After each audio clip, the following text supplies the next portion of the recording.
नमस्कार। तो चलिए आज सफर करते हैं उस दौर में जब भारत का पहला महान साम्राज्य जन्म ले रहा था, मगध। ये कहानी है जबरदस्त महत्वाकांक्षा की, बेहतरीन स्ट्रैटेजी की और सत्ता के उस खेल की जिसने हिंदुस्तान का नक्शा ही बदल कर रख दिया। अब सवाल ये उठता है कि आखिर एक छोटा सा राज्य कैसे एक विशाल, एक ताकतवर साम्राज्य में तब्दील हो जाता है। जानते हैं, इस सवाल का सबसे बेहतरीन जवाब हमें मगध की ही कहानी में मिलता है। ये एक तरह से एम्पायर बिल्डिंग की केस स्टडी है।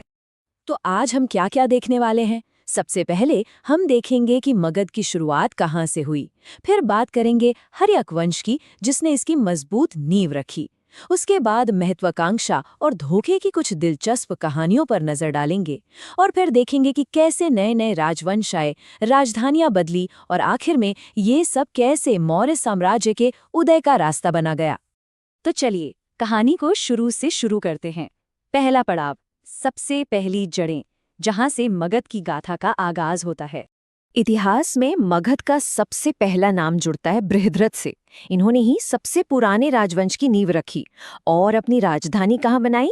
गिरिव्रज में, जिसे आज हम सब राजगृह कहते हैं। देखिए, ये कोई ऐसी वैसी जगह नहीं थी, ये एक स्मार्ट मूव था। ये जगह 5 पहाड़ियों से घिरी थी, मतलब एक तरह का नेचुरल किला जिसे जीतना लगभग नामुमकिन था। और यहीं, इसी सुरक्षित जगह से उस साम्राज्य का बीज बोया गया था जो एक दिन पूरे भारत पर छा जाने वाला था। अब आते हैं कहानी के एक बहुत ही अहम मोड़ पर, हर्यक वंश। इसी वंश ने मगध को एक लोकल पावर से उठाकर एक रीजनल सुपर पावर बनाया। और इस कमाल के पीछे जिसका दिमाग था, वो थे इस वंश के संस्थापक बिंबिसार। इन्होंने ही साम्राज्य की असली, जिसे कहते हैं ना, पत्थर जैसी मजबूत नींव डाली। 52 साल, सोच कर देखिए, 544 ईसा पूर्व से शुरू करके बिंबिसार ने पूरी 52 साल हुकूमत की, आधी सदी से भी ज्यादा।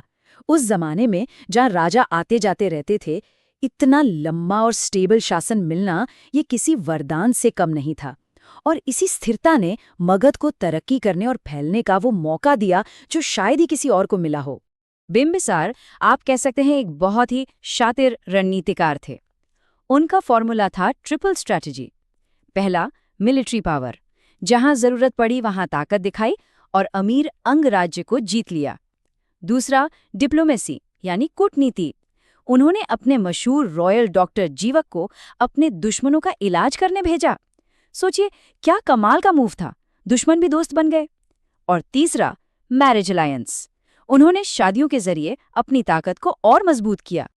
और ये शादियां कोई आम रिश्तेदारियां नहीं थीं, ये सब के सब पॉलिटिकल मास्टर स्ट्रोक थे। कोसल के राजा की बहन महाकोशला से शादी की, वैशाली के राजा की बेटी चिलन्ना से, और तो और पंजाब तक मद्र देश की राजकुमारी क्षेमा से भी। नतीजा, बिना एक भी तलवार उठाए, बिना एक भी सैनिक गवाए, मगध का दबदबा बढ़ता गया और उसे कीमती दोस्त मिलते गए। तो ये साफ है कि हर्यक वंश ने सिर्फ जमीनें नहीं जीती, उन्होंने एक अच्छा एडमिनिस्ट्रेशन, एक कुशल शासन भी दिया। बिंबिसार इस बात को अच्छी तरह समझते थे कि साम्राज्य सिर्फ जीतने से नहीं बनते, उन्हें सलीके से चलाना भी पड़ता है। लेकिन सत्ता की कहानी में हमेशा उजाला नहीं होता। अब कहानी एक स्याह मोड़ लेती है, एक ऐसी विरासत की तरफ जो महत्वाकांक्षा और धोखे से लिखी गई। और इस चैप्टर का नाम है अजातशत्रु। साल था 493 ईसा पूर्व। अजातशत्रु, जिसका एक नाम कुणिक भी था, ने अपने ही पिता बिंबिसार की हत्या कर दी और राजगद्दी पर बैठ गया। ये मगध के इतिहास का वो काला पन्ना है जिसने सत्ता की लड़ाई को एक बेहद क्रूर और खूनी मोड़ दे दिया। अजातशत्रु अपने पिता से भी 2 कदम आगे था, एम्बिशन में भी और बेरहमी में भी। उसकी आंखों में एक ही सपना था, वैशाली के ताकतवर लिच्छवियों को हराना। पर यह काम आसान नहीं था। इसके लिए उसे कुछ ऐसा चाहिए था, कोई ऐसा हथियार जो जंग का पासा ही पलट दे। और यहीं अजातशत्रु ने निकाले अपने सीक्रेट वेपन्स। पहला, रथ मुसल। कल्पना कीजिए, एक ऐसा रथ जिसके आगे गदा लगी हो, आज के टैंक जैसा। वो जब दुश्मन की सेना में घुसता होगा तो बस तबाही मचा देता होगा। और दूसरा, महाशिला कंटक। ये एक तरह की विशाल गुलेल थी, एक ऐसा इंजन जो बड़े बड़े पत्थर फेंक कर किलों की दीवारों को तोड़ देता था, आज के कैटापल्ट जैसा। इन 2 हथियारों ने मगध की आर्मी को एक ऐसी टेक्नोलॉजिकल एज दे दी जिसका किसी के पास कोई जवाब नहीं था। पर कहते हैं ना, जो जैसा बोता है वैसा ही काटता है। हिंसा का ये सिलसिला रोका नहीं। 461 ईसा पूर्व में उदाइन ने वही किया जो उसके पिता ने किया था। उसने अजातशत्रु को मारकर गद्दी छीन ली। ऐसा लगने लगा था मानो पिता की हत्या करके राजा बनना इस वंश का कोई रिवाज ही बन गया हो।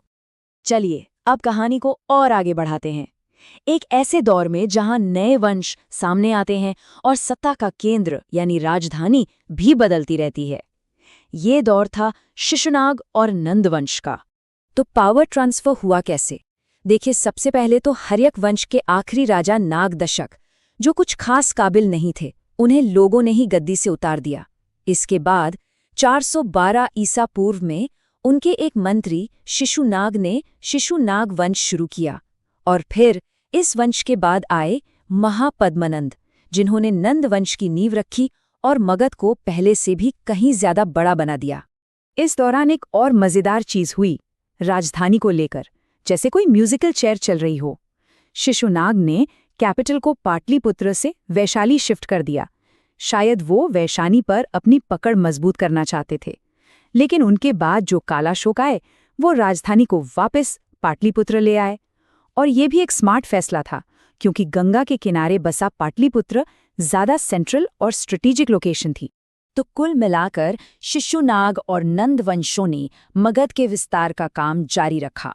उन्होंने उस साम्राज्य को और भी मजबूत और बड़ा बनाया, जो मौर्यों के आने से ठीक पहले अपने आप में एक बहुत बड़ी ताकत बन चुका था। और अब हम पहुंचते हैं कहानी के क्लाइमैक्स पर, वो पड़ाव जिसने मौर्यों के लिए रास्ता तैयार किया। ये एक युग का अंत था और एक कहीं ज्यादा शानदार युग की सुबह। नंद वंश का आखिरी राजा था धनानंद। कहते हैं उसके पास बेहिसाब दौलत और एक बहुत बड़ी सेना थी।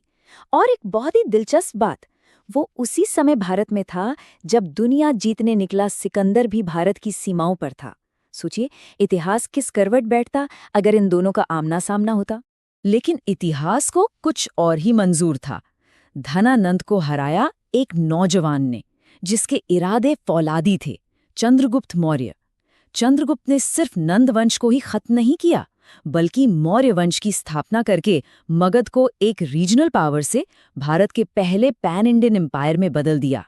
तो इस पूरी कहानी का निचोड़ क्या है?